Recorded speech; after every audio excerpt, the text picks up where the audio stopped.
Kembali lagi bersama Minres di channel Donghua Animasi.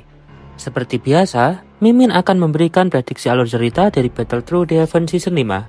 Dan pada kesempatan kali ini, kita telah memasuki episode yang ke-166. Tanpa banyak basa-basi, kita langsung saja ke pembahasan videonya. Kelompok Xiaoyan masih bertanya-tanya saat melihat keberadaan pohon kuno Bodhisattva. Sementara Xiaoyan, ia hanya bisa terpaku dengan wajah terkejut. Seruan kagum tak terkendali keluar dari mulut mereka. Di sisi Xiao Yixian, ia lantas bergumam, sungguh pohon yang sangat besar. Namun di sisi Xiaoyan, ia ingat sesuatu. Lantas ia berkata, anggota klan Hun sudah ada di sana, kita harus cepat. Setelah mengatakan itu, Xiaoyan pun segera memimpin kelompoknya untuk terbang menuju pohon kuno. Namun, di saat yang sama, dari belakang keributan kembali terdengar. Beberapa kelompok lain berhasil menerobos. Begitu juga dengan para ahli dari Heaven Demon Phoenix. Dengan Jiu Feng yang memimpin mereka. Ia lantas berseru, ikuti mereka. Atas perintah itu, para ahli dari Heaven Demon Phoenix bergegas mengejar kelompok Xiaoyan. Di sisi Xiaoyan yang merasakan kehadiran mereka, ia tak melambat. Ia memilih berfokus untuk segera bergegas ke tempat pohon kuno Bodhisattva. Dan dengan cepat, puluhan ribu kaki terlewati dalam hitungan menit. Namun saat jarak mereka tinggal 1000 kaki dari pohon itu, sekelompok orang tiba-tiba menghadang. Atas hadangan itu, Xiaoyan pun berkata, apa? Hun Yu? Karena kemunculan Hun Yu, ia pun memperingati kelompoknya untuk berhati-hati. Dan mereka pun segera memperlambat laju dan mendarat tak jauh di belakang Hun Yu. Tatapannya menyapu kelompok itu, lalu beralih ke arah pohon kuno dari dekat. Sembari memandangi keagungan pohon itu, Xiaoyan pun bergumam. Pohon seperti ini jelas menduduki peringkat 3 teratas harta alam di seluruh benua Doji. Tak mungkin tidak berbahaya. Jika benar bertahan sejak zaman purba, kemungkinan besar ia sudah melahirkan kesadarannya sendiri. Tak lama setelah mereka berhenti sejenak, tiba-tiba suara angin kencang datang dari belakang. Dan suara itu dikarenakan suku Heaven Demon Phoenix dan kelompok lainnya telah tiba. Di sisi Jiu Feng yang memimpin kelompok Heaven Demon Phoenix, ia berkata, wah, sulit sekali menembus ke sini. Kenapa semua orang berhenti? Di sisi Xiaoyan yang menyadari kedatangannya, ia hanya melirik tanpa bicara. Sebaliknya, Hun Yu berbalik.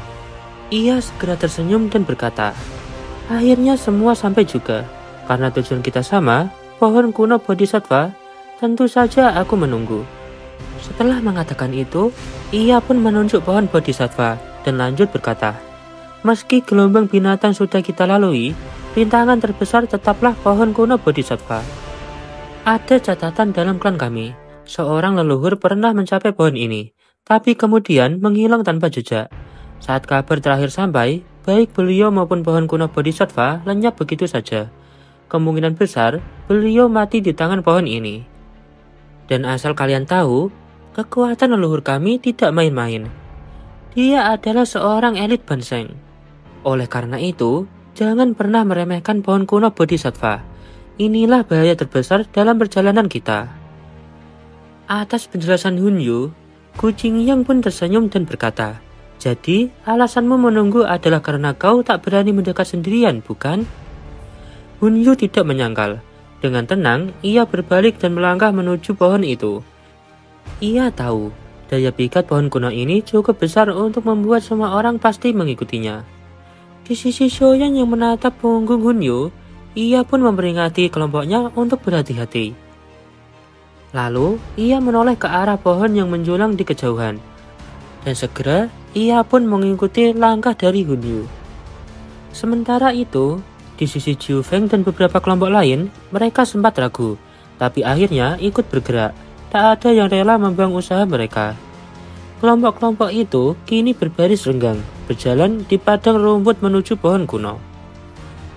Di sisi Jinglin, ia lantas berkata dengan serius, Tuan Muda Xiaoyan, ada yang salah.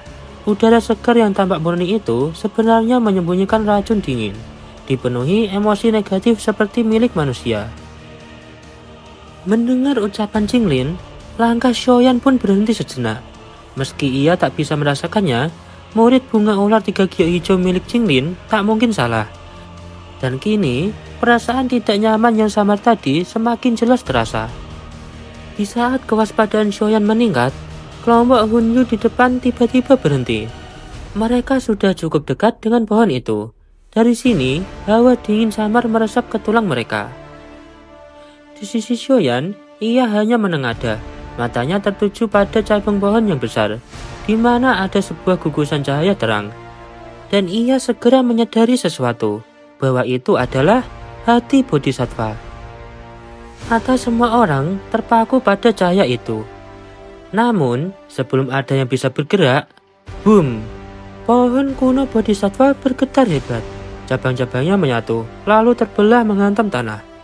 Dari dalamnya, perlahan muncul 5 sosok tanpa ekspresi. Begitu mereka melangkah maju, ruang di sekitar berfluktuasi hebat. Tekanan menakutkan segera menyebar. Melihat sosok itu, semua orang pun berseru, "Elit Banseng!"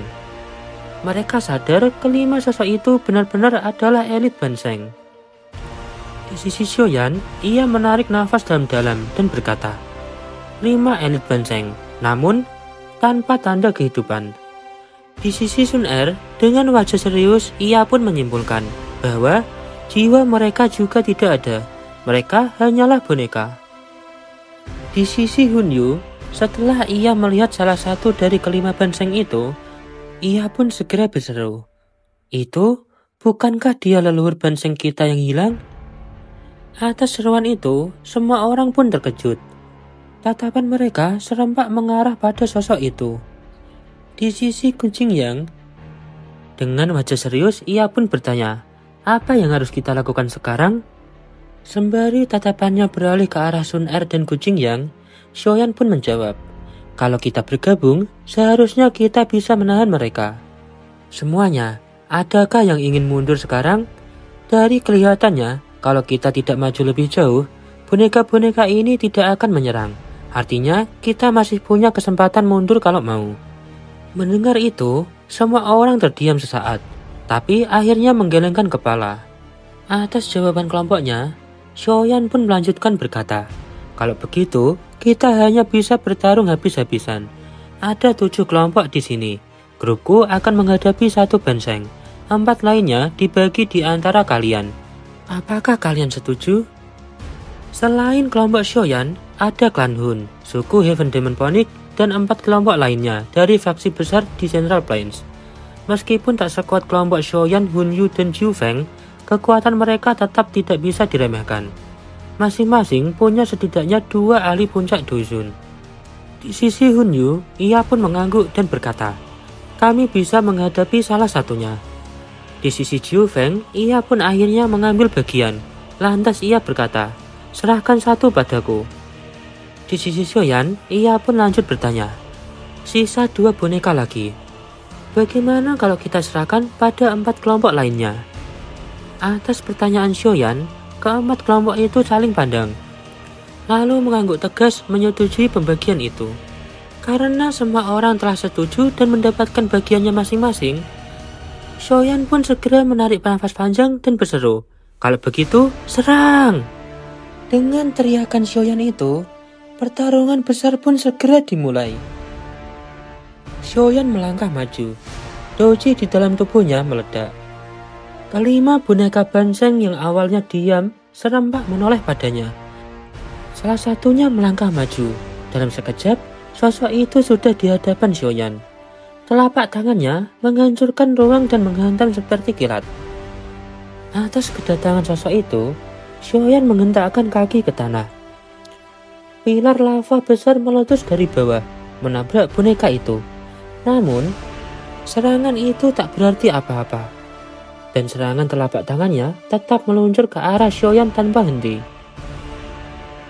Lebih dari selusin pilar doji kuat meluncur dari belakang Xiaoyan, menghantam boneka itu secara bersamaan.